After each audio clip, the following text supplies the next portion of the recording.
In a previous tutorial, I showed how we can create a discussion activity using video, and in this case, YouTube video. What I'm going to do here is show how we can actually tweak the embed code from YouTube to make it either appear differently or behave slightly differently. So as a quick reminder, if you want to embed a YouTube video, you find the video that you want, you go to the share button and embed, you copy that code, you then come into Moodle, you go into the editor and you paste. Now, here is some examples of that in action, and I've also got various different tweaks that I have applied to that code. So that's the basic code just copied straight out of YouTube, and what will happen is it will appear looking like that in the page, and that looks okay in most cases. However, if I want to put a very faint border around the edge, which in my case is quite good because I've got effectively white videos appearing on a white page, so it's kind of, it looks a bit odd. If I just go back to what was before, kind of this edge here kind of just melts into the page. It just looks a bit weird. So I will often add a border to my videos, and it's very easy because what you had in the code before is, if you actually look at it, it said frame border equals 0. All I have to do is change that 0 to a 1, and now it has a grey border all around the video, which I just think makes it look a little bit smarter when you've got a case like mine, which is white background videos appearing on a white page. Another thing that you'll notice when you play videos on YouTube is when you get to the end, it then shows you some recommended videos that you might want to watch. These can become very distracting, and the students, if they start kind of clicking on them, they can just follow this chain down, and very quickly they've gone away from the learning and they're watching a dog on a skateboard or a panda sneezing. Now, you used to be able to stop that altogether by adding in this little bit of code, question mark rel equals 0.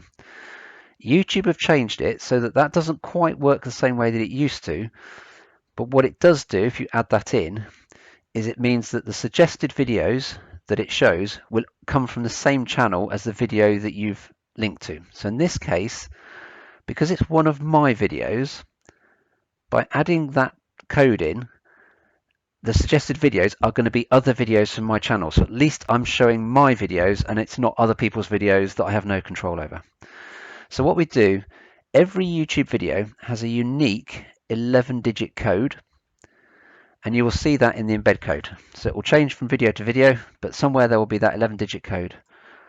All we need to do is add question mark rel equals 0 immediately after the last character of that 11-digit code, and you will then change it so that the suggested videos come from your channel and not somebody else's. Another really useful technique is if you've got a long video but you want to get people to focus on a smaller section of it, you can specify a start time. So in this case, it's a very similar technique to what we've just done, but the code that we add is question mark start equals and then a number, and the number is the number of seconds. So if I want to start at 3 minutes, well, 3 minutes is 3 times 60 equals 180. So that's what the question mark start equals 180 does. So if I played the video, you'll see it started straight at the 3-minute time code. We can do a similar thing to specify an end point.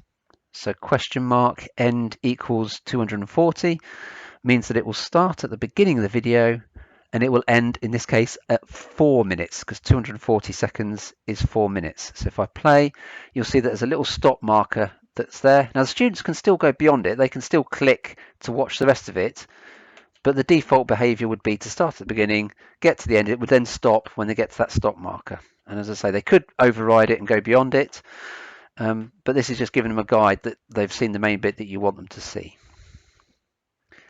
And then finally, we can combine the different elements together.